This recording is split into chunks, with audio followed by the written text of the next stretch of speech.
ஒரு லைக் பண்ணிட்டு I like இட்னு comment பண்ணுங்க. இந்த மர்மம் ஆன்டிகிதரா மெக்கானிசம். இது ஒரு மர்மமான பொருள். இத ஆன்ஷியன்ட் கம்ப்யூட்டர்னு கூட சொல்லலாம். இது கிட்டத்தட்ட 2000 வருஷங்களுக்கு முன்னாடி உருவாக்கப்பட்டிருக்கு. கிரேக்கத்துல ஆன்டிகிதரோ தீவுக்கு பக்கத்துல ஒரு கப்பல் விபத்து நடந்த இடத்துல 1901ஆம் வருஷம் இது கண்டுபிடிக்கப்பட்டிருக்கு. இது ஒரு சிக்கலான அமைப்பு. இந்த மெக்கானிசத்துல கிட்டத்தட்ட 30க்கும் மேற்பட்ட வெண்கல சக்கரங்கள், கியர்கள், அதோட ஒரு ஃப்ரேமும் இருக்கு. இத பார்த்தா இது ஒரு கால்குலேட்டர் இல்ல கம்ப்யூட்டர் மாதிரி இருக்கு. இதுல இருக்கிற மர்மம் என்னன்னா, இந்த மெக்கானிசம் அந்த காலத்துல இருந்த தொழில்நுட்பத்தை விட ரொம்ப அதிநவீனமா இருக்கு. இந்த மாதிரி ஒரு தொழில்நுட்பம் 14ஆம் நூற்றாண்டுக்கு அப்புறம் தான் ஐரோப்பால உருவாயிருக்கு. இந்த மெக்கானிசம் கோள்களோட நகர்வுகள், சூரியன், சந்திரன் போன்ற விஷயங்களை கணக்கிட பயன்பட்டதா ஒரு சில ஆய்வாளர்கள் சொல்றாங்க. ஒருவேளை இது ஒரு காலண்டர் இல்ல ஒரு கடிகாரமா இருக்கலாம்னு ஆய்வாளர்கள் சொல்றாங்க. இந்த மெக்கானிசம் பல வருஷங்களா ஆராய்ச்சி செய்யப்பட்டு வருது. 2005ஆம் ஆண்டு சர்வதேச ஆராய்ச்சியாளர் குழு ஒன்னு இந்த மெக்கானிசத்தை எக்ஸ்ரே பயன்படுத்தி ஆய்வு செஞ்சாங்க.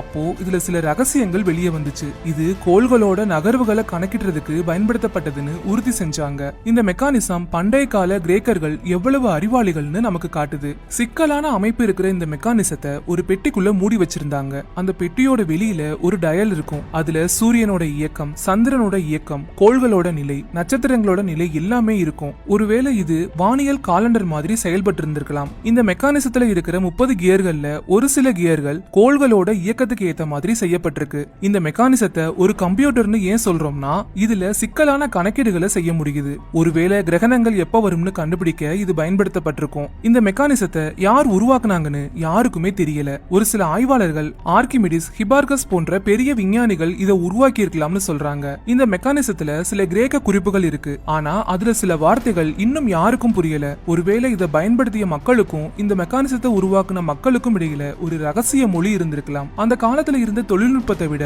இது ரொம்ப அதிநவீனமா இருக்கு. மொத்தத்துல இந்த மெக்கானிசமும் ஒரு பெரிய புதிரா தான் இருக்கு. இத முழுசா புரிஞ்சுக்கிட்டா பல மர்மங்கள் வெளியே வரலாம்.